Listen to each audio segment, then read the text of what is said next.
Hi, Miss Congeniality, at your service? Well, so to speak, at your viewer service?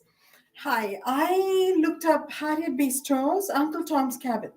It's not a favorite book, it's a classic, it's a Southern classic, but it's not a favorite with, the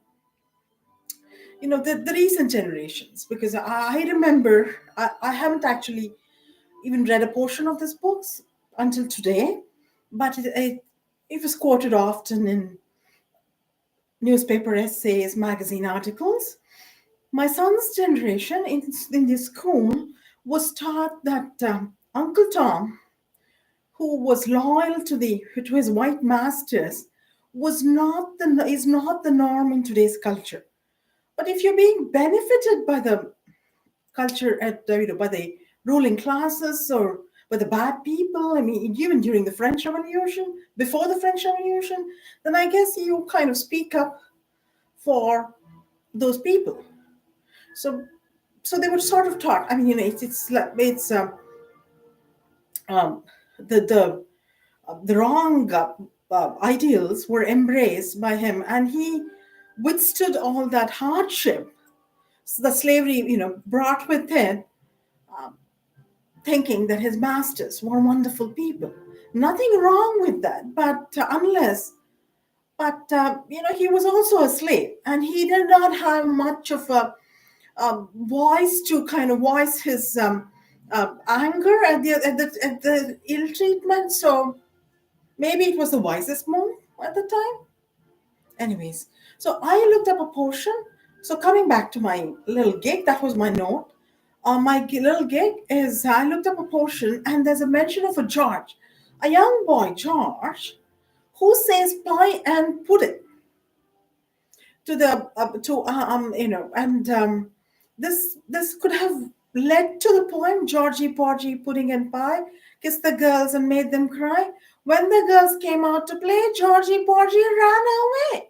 So that could have been the rhyme inspired by this. And there's another boy called Jim Crow, who could have been, the one responsible. This book was written in 1852.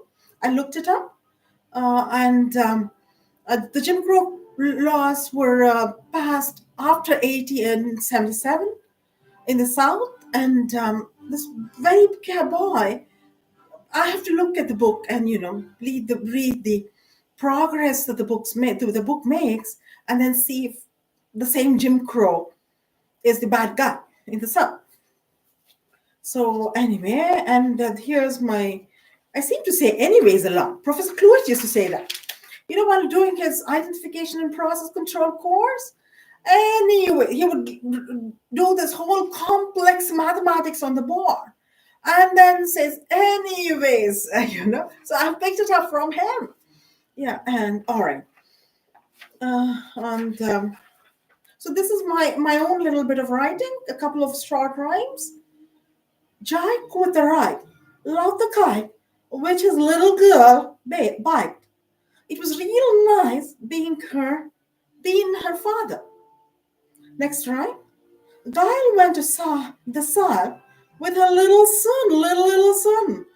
They been real hungry, ate some Kyle chips with a real nice meal, and this left them feeling real happy. Swell, feeling real swell, so to speak. So that was my gig, and I shall exit from this stage, but come back with a song and dance with you. All right, thank you.